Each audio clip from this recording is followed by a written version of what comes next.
그 오늘 본문은 크게 세 가지 질문을 우리가 어떻게 해석하느냐에 따라서 적용하고 그 해석이 완전히 달라져요. 어떤 질문이 있냐면요, 사본에는 일단 없어요. 아까 전에 그 성경 봉독할 때 읽어보신 부분 있잖아요. 그죠? 영문에는 영문 없음 써져 있던 그 부분이 사본에는 없어요. 3절, 4절이 죄송합니다. 사본에는 없는데 그 부분을 어떻게 해석할 것이냐. 그리고 두 번째는 예수님께서 이 병자를 일부러 안식일에 고쳤느냐. 일부러. 그리고 세 번째는 이 고침받은 사람이 유대인들한테 가가지고 나를 고쳐준 사람이 예수님이라고 얘기하잖아요. 근데 그 부분이 고자질이냐. 여러분들은 한번 지금 질문이 굉장히 어려운데 세 가지 한번 생각해보세요. 사본은 어떻게 해석할 것이냐, 그 다음에 안식일에 고치신 이유가 뭐냐, 굳이. 세 번째, 유대인한테 잃는 게 가서 일렀잖아요. 그게 고자질이냐, 나를 고쳐준 분이 예수님입니다 라고 고자질한 거냐. 두 가지가 있겠죠. 그죠? 대답이 A, B, A, B, A, B. 그러니까 두 가지니까 경우의 수가 몇 가지가 돼요? 8가지. 2 곱하기 2 곱하기 2. 네, 수학이 나왔어요. 8가지의 경우의 수가 있는데, 우리가 그 8가지 경우의 수에 따라서 설교도 어떻게 되겠어요, 그러면? 8가지 적용이 되어버리겠죠. 그죠? 그러니까 이게 굉장히 본문에 따라서 사람들이 제각각 설교하는 부분이 될 수도 있어요. 어쨌든, 자, 예수님께서 명절이 있어요. 유대인의 명절에는, 이제 여기가 양해문이라고 그러는데, 유대인의 명절에는요, 5가지가 있는데, 그 5가지 명절 중에, 아마도 6월절이나 오순절이 아니었겠느냐. 둘 중에 하나. 5가지 중에 6월절이나 오순절이 아니었겠느냐라고 생각이 돼요. 근데 6월절이라고 생각되는 이유는 뭐냐면은, 이게 양의 문이라고 그랬어요. 양문이 뭐냐면, 양이 지나다니는 문이에요. 양을 왜 지나다니죠? 양이? 제사 드리려고. 그러니까 제사 드리려고 양이 왔다 갔다 하는 문이니까, 양문이니까, 6월절 어린 양이 생각되는 거잖아요. 그러니까 예수님이 양문을 지난다는 얘기가 무슨 뜻일까요? 진정한 6월절 어린 양이 되신 예수님께서 온 인류의 죄를 대속해서 양의 문을 지나신다. 내가 정말 너희의 구원이다 라는 걸 보여주려고, 내가 너희의 희생 제물이다 라는 걸 보여주시려고 양문을 지나신다. 그러니까 그 양문을 지나시는 이 순간 혹시 영적인 의미랑 겹쳐서 6월절이 아니겠느냐 이렇게 생각을 해요. 근데 이제 대부분의 학자들은 6월절이 이미 요한복음에 4번이나 나와요.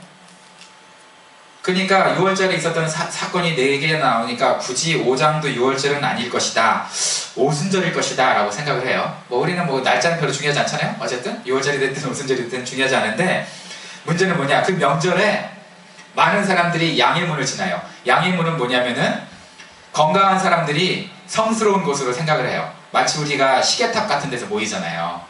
그처럼 밴쿠버 그 불꽃놀이 할 때는 잉글리시 베이에 모이잖아요. 그런 것처럼 사람이 가장 많이, 야 우리 거기서 모여 했던 그 장소예요. 근데 그 양문 곁에 멀쩡한 사람들이 모이는 그 만남의 장소인 양문 곁에 뭐가 있냐면 베데스다라는 곳이 있어요. 그 베데스다라는 곳은 어디냐? 병자들이 만나는 곳이에요. 여기가 양문이고요. 여기가 베데스다인데, 여기는 병자들의 만남의 장소, 여기는 건강한 사람들의 만남의 장소. 네, 그렇게 이제 됐어요. 이 베데스다라는 곳이 뭐냐면은 베이트, 지그란 뜻이에요. 그 다음에 헤세드 들어봤어요? 긍휼이라는 뜻이거든요. 자비, 헤세드, 그러니까 자비의 집, 긍휼의 집이라는 의미를 갖고 있는 합성어인데, 이 베데스다라는 곳에 원래 목적은 뭐였냐면, 양문 앞에 있으니까 뭐겠어요? 양을 이제 끌고 왔잖아요, 제사 드리려고. 그 다음에 이 양을 성전 안으로 들어가기 전에 씻어야 되잖아요, 들어오니까. 그래서 그걸 씻었던 곳이에요. 이 양을 이렇게 제사 드리기 전에 양을 씻었던 곳인데, 그 150년 전만에, 지금으로부터 150년 전만 해도 이 베데스다라는 지역은 있었는데요. 아까 전에 보니까 이렇게 베데스다라는 지역은 있었는데 연못이 있었다는 이 흔적이 하나도 없는 거야. 그냥 평평한 거예요. 그래서 그냥 전설이었나 보다, 3절과 4절은 전설이었나 보다 이렇게 생각을 했어요.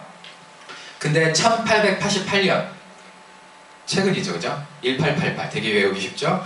고고학자들이 우연히 여기 이 베데스다의 지역을 이렇게 발견한 거예요. 발굴을 했어요. 여기가 다 덮여 있었는데 흙으로 이거 발굴을 한 거예요. 그래서 이제 곤란해진 거야. 왜? 그전에는 이 가로 쳐진 거를 뭐로 생각하면 돼? 아, 이게 전설이었나 보다. 근데 이게 발견이 돼버렸어. 베데스다가. 그러니까 이제 당황스럽죠. 이거 어떡하지? 이 유적이 발견돼가지고. 그래서 이제 의견이 분분한 거예요. 실제였을 것이다. 사건이. 아니면 그럼에도 불구하고 여전히 전설이었을 것이다. 최근에는 아마 목사님들이 뭐라고 얘기하냐면 이 베데스다가 간헐천이다 라고 얘기를 해요. 이게 되게 이제 더럽죠. 요즘 관리가 안 돼서. 베데스다가 간헐천, 온천이었을 것이다 라고 하는데 이 자리에서는 온천이 없어요. 그러니까 온천이 올라오면서 물이 동했다, 물이 움직였다 그러잖아요. 그죠? 물이 움직이는 이유가 온천이 이게 뽀글뽀글 하면서 움직이는 것을 사람들이 추측한 것 아닐까라고 생각했는데 온천이 아니에요. 그냥 물 저장고예요. 물 저장고. 빗물이나 이런 거 물을 저장하는 곳이었어요. 그러니까 이것도 해석이 달라지잖아요. 역사적인 조회를 보니까 헤롯 대왕이 유대인들의 마음을 얻기 위해서 그 헤롯 성전을 자기가 헤롯 궁을 지으면서 헤롯 성전을 만들어주잖아요. 유대인들한테. 그런 역사가 있어요. 그러면서 헤롯이 이 베데스다라는 곳에 이 성전을 지으면서 베데스다라는 곳에다가 행각, 그러니까 이제 팔각정 같은 이렇게 뭐 그늘을 막을 수 있는 쉘터 같은 거를 5개를 만들면서 여기를 리노베이션 해줬어요. 공공 목욕탕처럼. 그러면서 문제는 그렇게 만들어준 것까지는 좋은데 만들어주다 보니까 어떤 일이 생겼냐면 이렇게 클리닉처럼, 왜냐하면 이제 물이 이렇게 있으니까 물 주변에는 클리닉 센터가 생길 수 있잖아요. 그죠? 클리닉 같이 병자들이 모여든 거예요. 그 물로 한번 내 몸을 씻어봐야 되겠다 하면서 병자들. 그래서 아까 전에 이제 병자에 대해서 3가지 부류가 나오죠. 첫 번째는 맹인, 두 번째는 절뚝발이, 다리 저는 사람, 세 번째는 혈기 마른 사람. 혈기 마른 사람 누구예요? 완전히 몸이 빼빼 말라가지고 못 움직이는, 정말 못 먹고 그래서 중풍병자라고 얘기하기도 해요. 그런 사람들이, 그 3부류의 사람들이 여기에 모였어요. 그 물로 자기를 좀 씻으면 치료가 될 줄 알고. 근데 이 베데스다 지금 보면 아시겠지만 2개로 돼 있어요. 2개 저장고. 이것도 저장고고 이것도 저장고거든요. 물 저장고예요. 탕 같은 건데 이 북쪽에 있는 곳에 물이 가득 차면 수로를 통해서 남쪽으로 또 물이 흘러 넘치게 돼 있는 구조예요. 그러니까 사람들이 그걸 보고서 물이 흐르는 걸 보고서 물이 동한다. 옛날 성경에서 물이 동한다. 움직일 동. 지금은 물이 흘러 넘친다라고 썼는데 물이 자연스럽게 흘러 넘치는 구조인데 그걸 이제 천사가 그렇게 했다라고 믿었던 것 같아요. 천사가 물을 흐르게 했다. 그래서 거기에 맨 처음에 들어가면 다 나을 것이다라고 기대하고 이제 대기하고 있었던 거죠. 여러분 그 플라시보 효과라고 들어봤어요? 뭐 배 아픈데 그냥 아무 약이나 주면서, 약도 아닌데 비타민 주면서 이거 배 아픈 약이야 하면 그걸 믿으면서 먹고 그러면 이제 낫는, 긍정적인 생각으로 낫는 그런 걸 플라시보 효과라고 하잖아요. 어쨌든 그런 효과로 이 탕 안에 들어가면 나았던 것인지, 아니면 정말 천사가 낫게 해줬는 건지, 아니면 정말 깨끗한 물이니까 이걸로 씻다 보니까 바이러스나 박테리아를 이겨내서 나았는지 모르는데 어쨌든 나았었나 봐요. 그래서 38년 된 병자도 뭐라고 얘기해요? 자기가 들어가기 전에 다른 사람이 먼저 들어간다고 얘기해요. 그죠? 하소연하잖아요. 그런 거 보면은 몰라, 이게 원래는 원문을 보면 현재형으로 돼 있어요. 문법적으로. 현재형으로 돼 있다는 것은 가정법이 들어갔을 때는 추측이죠. 그냥 단순한 추측. 그러니까 내가 들어가기 전에 저 사람이 들어갈 거라는 걸 염려했기 때문에 추측해서 말하는 걸 수도 있고요. 현재형을 쓸 때는 그렇잖아요. 보통. 그 다음에 어떨 때 현재형을 써요? 영어에서도 규칙적인 습관. 어제도 브러쉬 했었고 오늘도 브러쉬 했었고, 그죠? 그런 것처럼 이 사람이 경험이 있어. 들어가려고 했는데 몇 번이나 놓쳤어. 38년 동안. 그래서 그 규칙적인 습관, 경험을 얘기하기 위해서 현재형을 썼는지는 아직도 분분해요. 의견이. 굉장히 복잡하죠. 오늘 설교가 참 힘들어요. 영어 문법도 나오고. 어쨌든 경험을 했는지 자기가 그냥 걱정스러운 마음으로 그렇게 얘기했는지 모르지만 제 생각에는 고침받은 사람이 있기는 있었던 것 같아요. 이제 목사님들이나 설교자들은 어떻게 이 부분을 해석하냐면 그래도 성경이 이렇게 썼는데 이게 진짜 천사가 하는 건 아니겠지만 사람들이 고침 받은 사건은 있었으니까 많은 사람들이 그걸 기대하면서 모이지 않았겠느냐. 한 사람도 나은 사람이 없는데 거기에 이렇게 무작정 희망만 가지고 모이지는 않았겠다라고 생각하는 거죠. 아마 고침을 받았던 것 같긴 해요. 근데 거기서 어쨌든 38년 된 병자가 오늘 예수님을 만나서 고침을 받습니다. 여러분, 그 베데스다에 모여서 기적을 바라는 사람들의 모습은 오늘날 우리 사람들 살아가는 것과 비슷하다고 많은 사람들이 적용을 해요. 우리도 결국은 어려운 형편에 어떻게 해요? 서로 위로하죠. 교회에서도 서로 위로하고 격려하고 서로 돕고 살아요. 도울 수 있을 때는. 근데 이렇게 한번 생각해 보세요. 물이 움직이기 전까지는 모두가 친구예요. 근데 막상 물이 움직이면 어떻게 해? 1등만 살아남아야 되잖아. 막상 물이 움직이면 서로 돕다가도 물이 움직이기 시작해서 그럼 얘를 팽개치고 내가 먼저 들어가야 내가 나을 거 아니에요. 그런 무한 경쟁 사회, 그걸 지금 꼬집고 있는 건 아닌가라고 이제 생각을 하고 있어요. 그러니까 내가 정말 38년 된 병자였으면 내가 다른 사람에게 양보할 마음이 생기겠어요? 내가 먼저 들어가고 싶겠지? 아무리 그 전까지는 친구라 하더라도. 그러니까 물이 동했을 때는, 물이 움직였을 때는 그게 종이야. 땅 치는 종이죠. 그때부터 경쟁이 시작되는 거예요. 무한 경쟁이. 1등을 해야 돼. 이 사람이 만약에 20대에 병이 걸렸다 생각해 볼게요. 20대. 몇 년 지났어요? 38년 지났어요. 지금 60이야 그러면. 그죠? 아유, 얼마나 환갑을 바라보는 나이에 경쟁에서 밀렸고 지금까지 엄청 밀렸겠죠. 그리고 지칠 때도 지쳤겠죠. 마음이 얼마나 황폐해졌겠어요. 이 사람이. 이제 4, 5살만 지나면 은퇴해야 되는데, 근데 그 분에게 예수님이 지금 가서 이렇게 말씀하세요. 내가 낫고자 하느냐? 이렇게 물어봐요. 여러분, 내가 낫고자 하느냐? 그러면 보통 대답은 어떻게 해야 돼요? Yes or no 이래야죠. 근데 보통은 뭐라고 대답하겠어요? 네, 낫고 싶어요 이래야죠. 그쵸? 근데 뭐라고 대답해요? 갑자기 느닷없이 yes, no는 얘기 안 하고 하소연하기 시작해요. 갑자기요. 우리가 대화하다 보면은 정확한 질문했을 때 그 질문에 답변을 주길 원하는데 괜히 하소연하는 사람들이 있잖아. 엄청 중심은 막 비껴나가고 하소연하는 사람. 왜? 지금까지 많이 지쳤으니까. 뭐라고 얘기해요? 나를 못에 넣어줄 사람이 없어서 물이 움직일 때 다른 사람이 먼저 내려가요. 이렇게 얘기했어요. 무슨 얘기예요 그거는? 먼저 나은 사람에 대한, 내가 내려가려고 했는데 먼저 들어간, 새치기라고 볼 수는 없지만 어쨌든 새치기 한 사람에 대한 굉장히 깊은 시변의 빡침이 있어요. 그죠? 저 새끼가 나보다 먼저. 그리고 또 하나 뭐예요? 내 주변에 지에 들어가기 전에 야 니네 그래도 좀 움직일 수 있는데 나중에 이렇게 던져주지, 집어넣어주지 하는, 나를 도와주지 않았던 사람들에 대한 서운함이 있어요. 서운해 죽겠어요. 잘된 사람에 대해서 배 아프고, 그리고 내 주변에서 날 도와주지 않은 사람들에 대해서 좀 상처가 있는 거죠. 근데 우리 입장 바꿔 생각해봐요. 도와주고 싶은데, 이 사람 도와주고 싶은데 일단 나도 아프면 내가 먼저 들어가려고 하는 게 인간의 마음이잖아요. 그죠? 두 번째는 내가 건강해, 도와주고 싶어. 근데 언제 물이 움직일지 어떻게 알아요? 24시간 대기할 수는 없잖아요. 가족도 아니고. 그죠? 그때 이 지역에 무슨 프리 와이파이 존이 있었던 것도 아닐 거 아니에요. 그래서 카톡을 할 수 있는 것도 아니고 전화를 할 수 있는 것도 아니고, 그럼 24시간 대기하고 있어야 되는데 그렇게 할 수 있는 사람이 얼마나 되겠어요. 다들 자기 힘든 일, 자기 바쁜데, 나도 먹고 살기 바쁜데 다른 사람들 여러분 평생 이렇게 도와주고 뒷바라지하는 게 이렇게 쉬운 건 아니잖아요. 물론 그럼 좋지만, 그런 능력이 되면 좋지만 그게 쉬운 건 아니잖아요. 그런 경쟁 사회가 지금 여기 베데스다예요. 다 경쟁하고 있는 거예요. 그렇게. 근데 다행인지 불행인지 모르지만 우리가 생각해 볼 게 있어요. 이 38년 된 병자가 분명히 장점은 하나 있어요. 단점은 뭐예요? 절뚝발이보다는 온몸이 완전히 마비된 상태니까, 절뚝발이는 그래도 걸을 수는 있잖아요. 절뚝발이보다는 불리해요. 그런데 여기 또 누가 있었다고요? 맹인.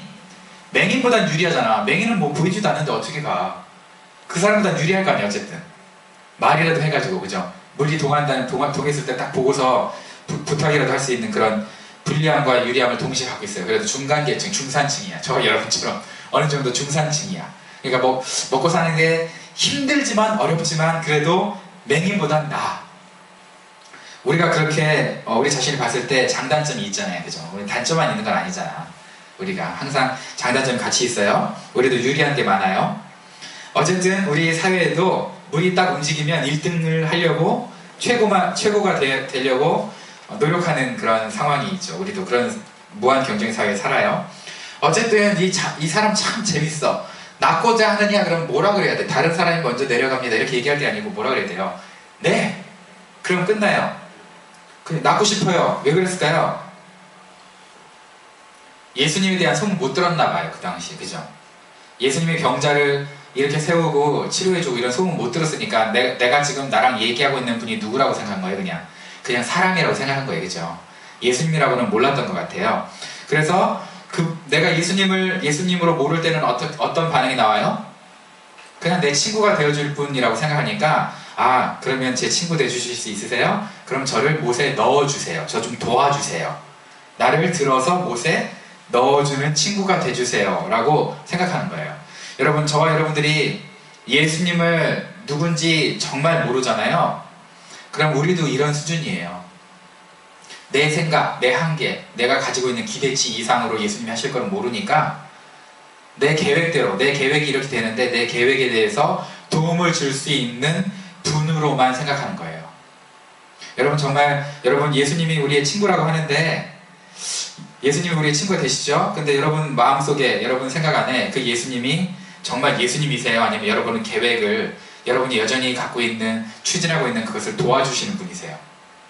우리는 항상 우리가 생각하는 거, 우리 마음속에 있는 것을 도와주시는 분으로만 예수님을 만난다는 거예요.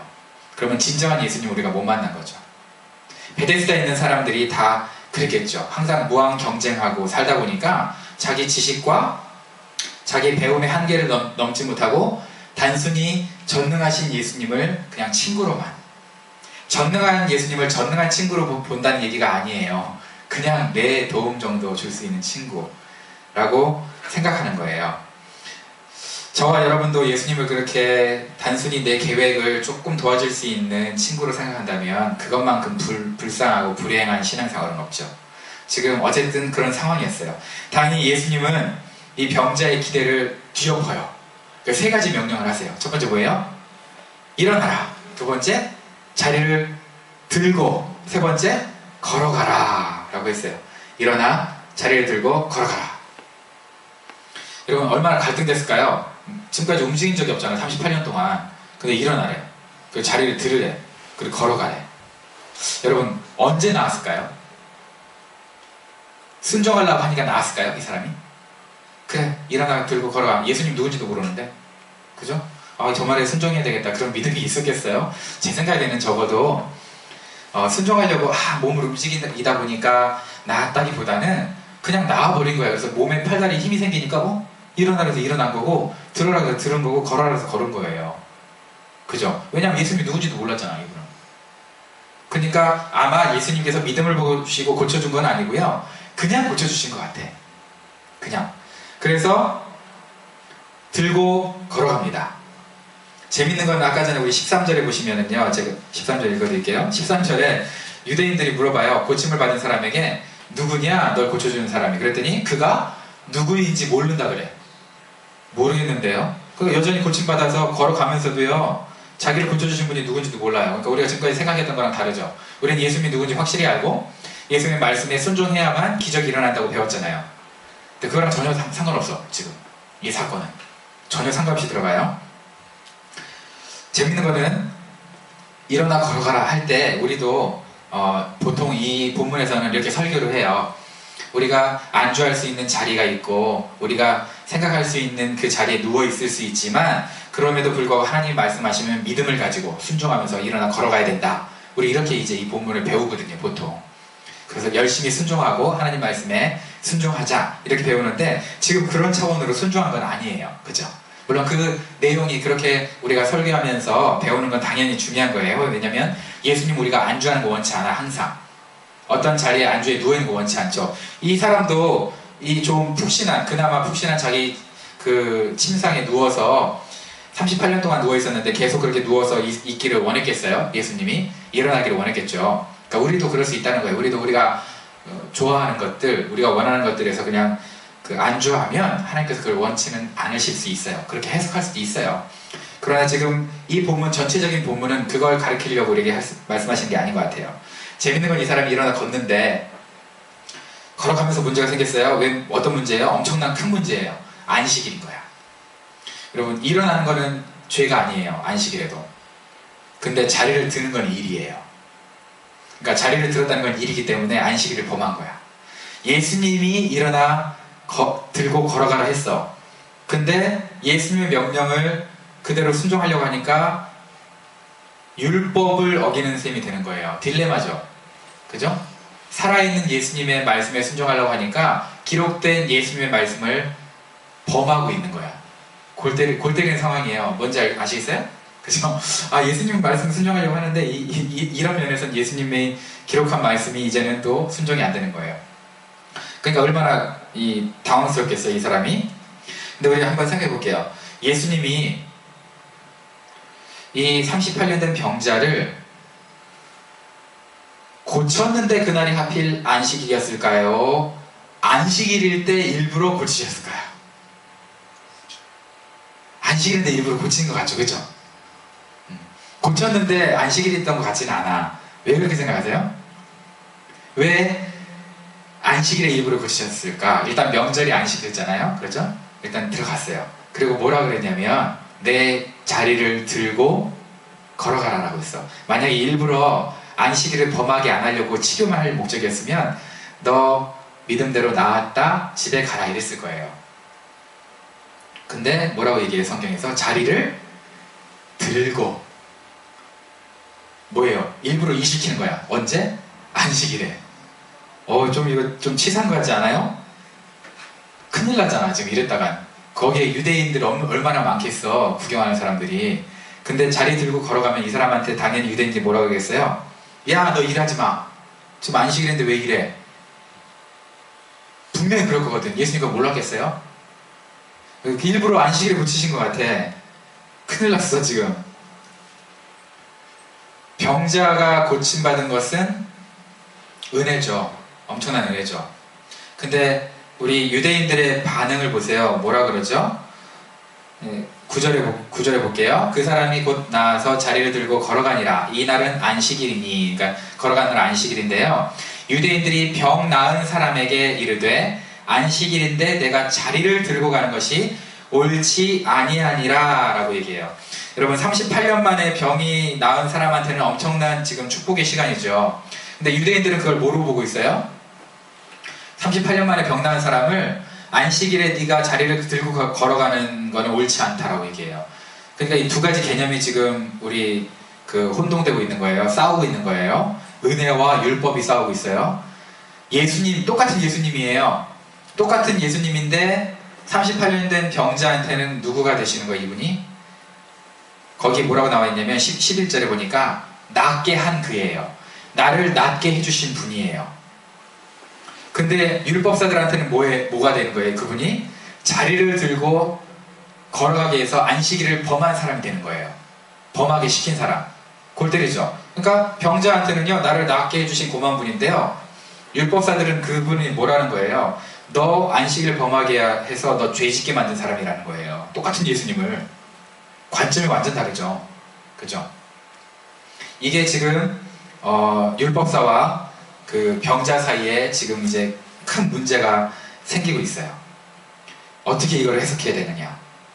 왜 하나님께서 예수님께서 일부러 병자를 안식일에 고치셨느냐? 이 율법사들은 왜 이러느냐? 도대체 뭐가 더 중요한데? 고침받는 게 더 중요한데 왜 자꾸 안식일 논쟁을 하고 있느냐? 여러분, 우리가 법을 지키는 건 중요한데 여러분 법대로 해 라고 여러분 얘기한 적 있죠. 법대로 해보자, 규칙대로 해, 원리대로 해 했을 때 여러분 마음 가운데 그게 정말 그 법을 지키고 법이 너무 숭고해서 너무 소중하니까 그걸 지키려고 그렇게 말을 해요? 아니면은 여러분 법대로 지킬 때 뭔가 나한테 유리한 게 있으니까 내가 그걸 고수하는 거예요? 뭐예요? 후자죠, 보통. 그죠? 법대로 해 했을 때는요, 그 법대로 했을 때 나한테 유리하니까 법대로 하자는 거지, 사실. 그렇지 않겠어요? 그것처럼 지금 유대인들이 그렇게 얘기하고 있어요. 안식일을 지키라고 얘기하고 있지만 그 안에는 나쁜 의도가 숨겨져 있죠. 사람들이 치유받는 건 관심 없죠. 그냥 예수님을 공격하는 게 목적인 거예요. 그래서 두 가지 개념이 완전히 싸우고 있는 거예요. 나를 낫게 하신 분이 예수님인데 그 동일한 예수님 이 사람들은요, 너 죄짓게 만든 분이라니까 이렇게 얘기하고 있어요. 야, 얼마나 골 때려요? 14절에 보니까 여러분 14절에 뭐라고 나와 있냐면 그 후에 예수께서 성전에서 그 사람을 다시 만나줘요. 그러니까 그 전까지는 예수님이 이 사람을 다시 안 만나줬죠. 근데 그 후가 보통 한 7일 정도 정결의식을 했으니까 한 7일 정도 지났을 거라고 생각을 해요. 근데 그날도 그러면 7일이 지났으니까 무슨 날일까요? 안식일, 동일한 안식일이에요. 그죠? 안식일인데 그때 얘기해서 예수님께서 뭐라 그랬냐면 보라, 더 심한 것이 생기지 않도록 다시는 죄를 짓지 말아라 라고 얘기하고 있어요. 그러니까 적어도 우리가 모든 죄를, 그 병이 걸렸을 때 모든 병을 죄 때문에 걸렸다고 보기에는 어렵지만 적어도 이 사람은 지금 38년 전에 무슨 죄를 지었어.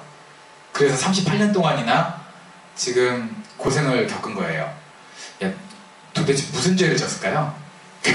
38년간이나 못 움직일 정도면 무슨 죄를 졌을까요? 우리가 고민이 되는데 어쨌든 무슨 죄인지는 안 나와 있어. 그러나 하나님께서, 예수님께서 뭐라고 얘기하고 계시느냐? 지금은 나았다. 다시는 죄를 범하지 말아라 라고 얘기하고 있어요. 여러분, 이게 협박이 아니에요. 너 죄 지으면 더 끝장나, 이런 협박이 아니에요. 더 심한 것이 생기지 않도록 죄를 짓지 말라는 것은 우리가 여러 가지 해석이 가능하지만 그냥 한 가지 가장 타당성 있는 해석은 뭐냐면 더 심한 것은 뭘까요? 38년보다 더 심한 거, 뭐 40년? 그런 의미가 아니에요. 얼마나 곧 죽일지도 모르는데. 그런 의미가 아니라 영적인 의미예요. 죄를 지으면 네 몸이 아예 못 움직였지. 다시는 죄를 짓지 마. 너 죄 지으면 지옥 가는 거야. 라는 영적인 걸 얘기하고 있다고 우리는 이제 믿어요. 모든 사람들이 이렇게 해석을 해요. 그런데 어쨌든 이 사람이 지금 어디에 있어요? 성전에 있어요. 성전에 있다는 것은 무슨 의미일까요? 첫 번째, 병이 나왔어요. 육체적인 병이 나왔어요. 두 번째 무슨 얘기예요? 영적 병도 용서받았다는 뜻이에요. 사실은. 그러니까 성전에 있을 수 있는 거예요. 그래서 예수님이 그 사람한테 가서 얘기하시는 게, 자, 이제 더 이상 큰 죄를 범하지 말고 너 용서받았다 라고 선언해 주는 거예요. 그래서 어쨌든 예수님께서 그 은혜를 베푸셔서 이 병을 고침받은 사람은 자기를 고친 이가 예수님이라고 유대인들에게 가서 다시 얘기를 해요. 어떤 분들은 그래서 15절에 보면은 그 사람이 유대인에게 가서 자기를 고친 이는 예수라 하니라 이랬는데, 이 15절을 뭐라고 번역을 하냐면, 버퍼인트 없네요. 제가 일부러 없앴나봐요.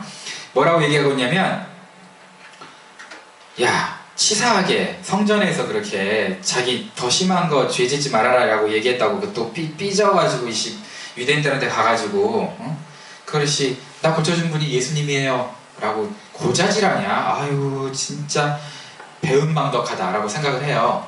근데 과연 정말 배은망덕했을까요? 그런 차원일까요? 아닌 것 같아요. 여러분 15절 다시 한번 제가 읽어드릴게요. 그 사람이 유대인들에게 가서 자기를 고친 이는 예수라 하니라. 여러분 심경의 변화가 생겨서 고자질하려고 해서 뭐라 그랬을까요? 나 안식일 범하게 한 분은 예수예요 이렇게 얘기했겠죠. 정말 빡치면. 근데 여전히 뭐라 그래요? 나를 고치신 분은 예수라. 여전히 이 병자의 마음 가운데 예수님에 대한 뭐가 있는 거예요? 존경과 감사함이 있는 거예요. 그러니까 자기를 고치신 분이 되는 거예요. 여전히. 유대인들은 계속 손가락질하면서 너 안식일 범하게 한 사람 이름 알아와 그랬을지도 몰라요. 근데 여전히 가서 뭐라고 얘기하고 있는 거예요? 나 고쳐준 분은 예수님이에요. 그분이 예수님이에요 라고 얘기하고 있어요. 여러분 우리 주변에도, 아니 사실 나조차도 여러분 맹인일 수 있어요. 영적인 못 보는 사람 영적인 맹인이잖아요. 그죠? 맹인이 지금 베데스다에 있어요. 절뚝발이는 어떤 표시예요? 한쪽은 믿음으로 걸어가려고 그래요. 한쪽은 내 생각으로 걸어가려고 그래요. 그러니까 두 개가 맞겠어요? 이게 절뚝발이겠죠. 그 다음에 완전히 마음이 완전히 번아웃 돼버렸고 감정, 인격이 말라버린 상태일 수 있어요. 하나님에 대해서. 이런 사람들 중풍병이에요. 그죠? 우리가 여기 38년 된 그런 중풍병일 수 있어요. 그런 사람들한테 예수님이 가가지고 물어봐요. 야, 너 근데 예수님이 왜 고쳐줬냐? 이 38년 된 병자한테 너 왜 고쳐줬냐? 라고 생각해보세요. 누워있어서 베데스다 옆에 있어서 그랬겠어요? 믿음이 있었어요? 제가 이렇게 했어요? 믿음 없었잖아. 예수님이 누군지도 모르는데. 그죠? 뭐라고 그랬겠어요? 몰라요 이랬겠죠. 너 왜 고쳐줬냐? 예수님이? 몰라요. 조금 이제 핀트가 좀 빗나간 사람 이렇게 얘기겠지. 뭐 안식일에 나를 통해서 안식일에 논쟁이 일어나가지고 자기가 나중에는 유대인들과 빡치는 관계 속에서 뭔가 어떻게 일을 하시려고 그러셨나 보죠. 뭐 이렇게 생각할 수 있겠죠. 이 일을 단다면. 그러나 진정한 고침받은 사람이 중심으로 얘기한다면 몰라요. I don't know 였을 거예요. 그게 은혜예요, 여러분.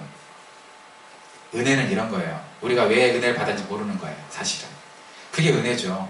내가 은혜 받은 거에 대해서 이유를 내가 댈 수 있다면 그것은 은혜가 아니고요. 그 이유에 대한 뭐예요? 보상인 거예요. 보상이지 은혜가 더 이상 될 수가 없죠. 여러분, 예수님께서 여러분에게, 저에게 소망이 없었고 38년 이상의 정말 큰 죄인이었음에도 불구하고 우리를 구원해 주셨어요. 여러분, 그분이 저와 여러분의 삶을 지금까지 변화시켜 오셨잖아요. 변화시켜 왔는데도 우리가 그걸 깨닫지 못했잖아요. 근데 생각해보세요. 우리 삶 변했잖아. 어떻게 변했겠어요? 예수님이 변화시켜 주신 걸 일어나 걸으라고.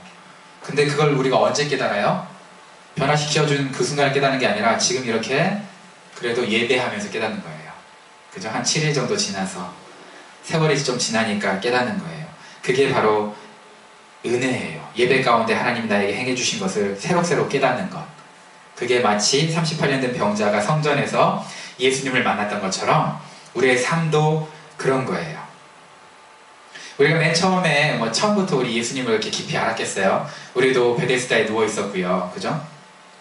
우리도 지푸라기라도 잡으라는 심정으로 나 못에 넣어주세요, 연못에 넣어주세요 라는 마음으로 예수님께 부탁드리려고 신앙생활을 시작했을 수도 있죠.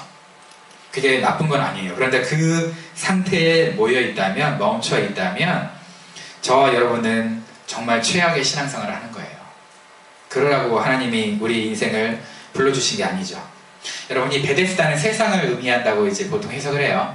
베데스다는 세상을 의미하고 세상 중심, 자기 생각 중심, 그죠? 자기 계획 중심. 그래서 누군가 도와주고 자기 계획을. 근데 성전은 하나님 중심, 예수님 중심. 그래서 완전히 바뀌는 것. 그래서 베데스다를 뭐라고 그러냐면 베데스다에서는 사람들이 살아가는 방편을 구한다. 살아가는데 도움을 구하는 곳이다. 근데 성전은 삶의 의미를 구하는 것이다. 왜 살아야 되는지 의미를 깨닫는 곳이다. 이렇게 두 개로 이제 나눠서 해석하기도 해요. 어쨌든 우리가 성전에서, 베데스다에서 이제 일어나서 성전에 들어가서 예수님을 만나야 되는 거죠. 예배 가운데 만나야 되는 거죠. 그러면 사람들이 얘기할 거예요, 우리한테. 야, 너가 지금 이렇게 걸어다니면서 예배하게 하신 그분이 누구냐? 라고 얘기했을 때 우리가 그분이 예수다. 나를 살리시고 나를 변화시키신 분이 예수님입니다. 라고 고백할 수 있어야 되는 거예요. 그게 진정한 신앙이에요. 그럼 생각해보세요. 베데스다에 많은 병자들이 있었는데 그 병자들이 38년 된 병자가 그 병자들한테 나를 고치신 분이 예수다 라고 얘기했을 때 이 사람들의 패러다임이 완전히 바뀌는 거예요. 베데스다만 보다가 어디를 보겠어요? 이제 예수님을 보는 거예요. 저와 여러분의 삶이 그래야 되는 거예요. 베데스다에서 사람이 해석할 수 있는, 사람이 설명할 수 있는 일로 우리의 가치관을 세워나간다면 사람들이 하나님이 있는지 없는지 정확히 못 봐요. 근데 사람이 해석할 수 없는 일로 우리의 삶이 변하면 그분이 예수다라고 얘기할 수 있는 삶이 되면, 그러면 그 다른 것에서 기대하던 사람들이 누구를 보겠어요? 그때 예수님을 보는 거예요. 저와 여러분의 삶이 베데스다에서 우리 플랜대로 계획했던 대로 예수님이 도와주는 그런 삶에서 멈추는 게 아니라 성전에서 오직 예수, 그분이 예수예요 라고 저와 여러분들이 고백할 수 있는, 진정으로 예수님만 드러낼 수 있는 그런 기적의 삶이 됐으면 좋겠습니다.